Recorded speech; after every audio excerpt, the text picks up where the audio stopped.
प्रायोजक राम बंधू आचार, आपला टेस्ट पार्टनर।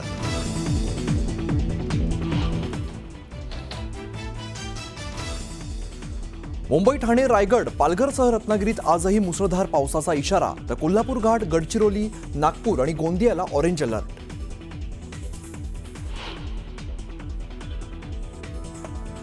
आजही ठाण्यासह नवी मुंबई, रायगडमधील शाळांना सुट्टी, रत्नागिरी, सिंधुदुर्ग, सांगलीसह साताऱ्यातील शाळाही आज बंद।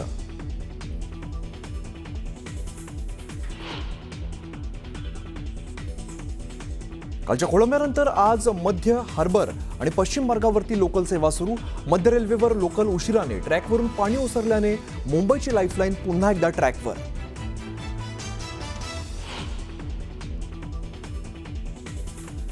खडकवासला धरणातून विसर्ग सुरू झाल्याने पुण्यातील एकतानगर भागात भरलं पाणी, नागरिकांना सुरक्षित ठिकाणी स्थलांतरित करण्यास सुरुवात।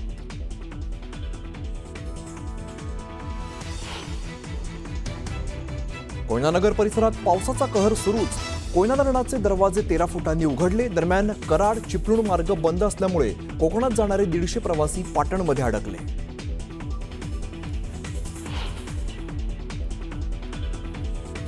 नाशिक शहरात मुसळधार पावसाला सुरुवात, गंगापूर धरणातून विसर्ग 1500 क्युसेक पर्यंत वाढवला जाणार, नदीकाठच्या नागरिकांना सतर्कतेचा इशारा।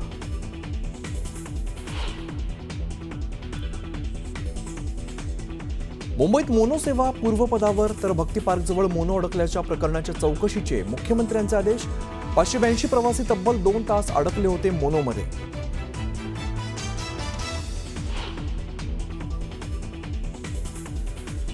मुंबई महापालिकेच्या निवडणुकीपूर्वी ठाकरे बंधूंना मोठा धक्का, बेस्ट पतपेढीच्या निवडणुकीत ठाकरेंचे सर्व उमेदवार पराभूत। शशांक राव यांच्या पॅनलचे 14 तर प्रसाद लाड यांच्या समृद्धी पॅनलचे 7 उमेदवार विजयी।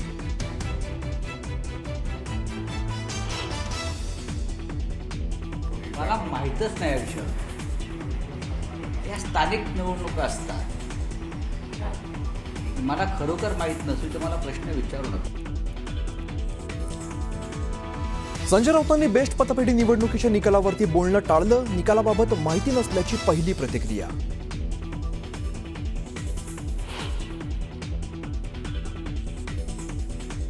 बेस्टच्या निवडणुकीत जागा दाखवली, ठाकरे ब्रँडच्या बॉसचे एकही उमेदवार निवडून येऊ शकले नाही, प्रसाद लाड यांनी ट्विट करत डिवचलं।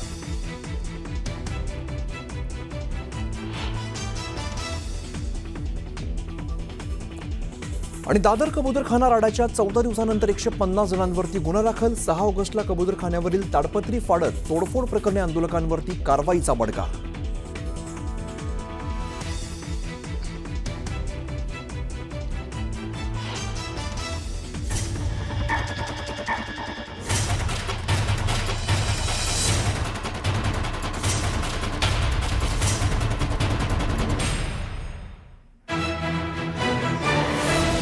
मुलुक महाराष्ट्रामध्ये सगळ्यांचं स्वागत। नमस्कार, मी अमित गत्रे। पहिल्या मोठ्या बातमीने आपण या बुलेटिनची सुरुवात करूया।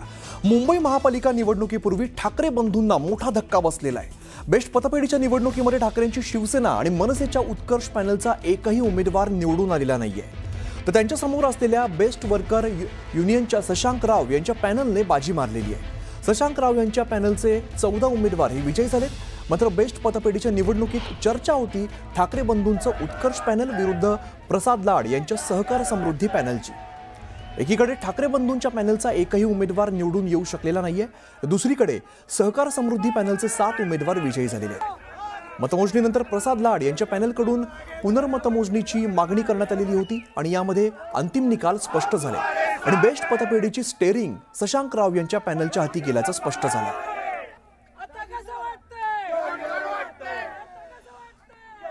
दरम्यान जागा दाखवली असं म्हणत प्रसाद लाड यांनी ठाकरे बंधूंना डिवचलेलं आहे।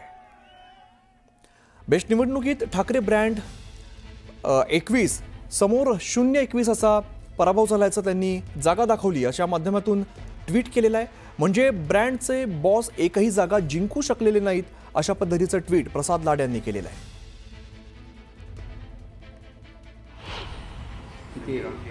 मी आता याच्यावरती बोलत मला माहीत नाही, मी काहीच माहिती नाही। बोला। नाही पण सर, एक होतं की थोडीशी निवडणूक पहिलीच निवडणूक होती, मला माहीतच नाही विषय, या स्थानिक निवडणुका असतात, मला खरोखर माहित नसेल तर मला प्रश्न विचारू नका, मी माहिती घेईन आणि बोलेन। एकाकडे गमावण्यासारखं काहीही नाही आणि दुसऱ्याकडे कमावण्यासाठी काहीही नाही, अशा दोन शून्यांची बेरीज केली आणि त्यात कितीही शून्य मिसळली तरी उत्तर शून्यच येतं. बेस्ट कामगार पतपेढीच्या निवडणुकीत जी वर्षानुवर्ष उबाठाकडे होती, तिथे दोन्ही ठाकरे बंधू एकत्र आल्यानंतर 21 पैकी एकही जागा जिंकता आली नाही. याचा अर्थ मुंबईतला मराठी माणूस हा विकासाच्या मुद्द्यावरती भारतीय जनता पार्टी सोबत आहे, भावनेच्या वरती राजकारण करणाऱ्या ठाकरे बंधूंसोबत नाही. हे पुन्हा एकदा अधोरेखित सिद्ध या निवडणुकीच्या निकालाने झालंय.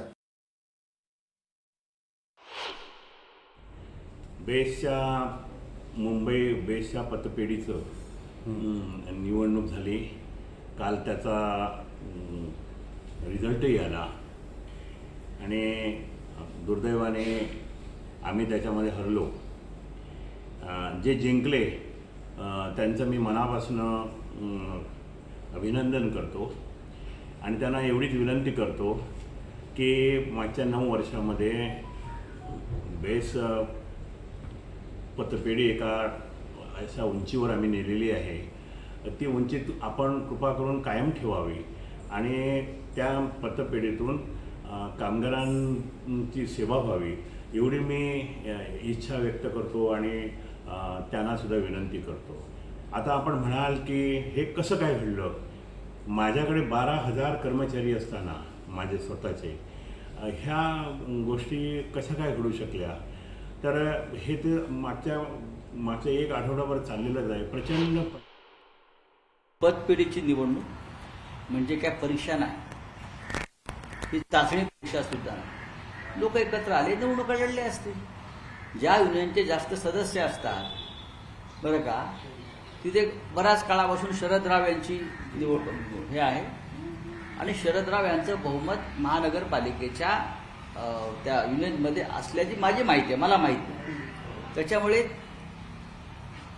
त्यांना यश मिळण्याची शक्यता जास्त. आपण बघतो बीएमसी निवडणुकीपूर्वी ठाकरे बंधूंना मोठा धक्का मानला जातोय. बेस्ट पतपेढी निवडणुकीत ठाकरेंचे सर्व उमेदवार पराभूत झालेले आहेत.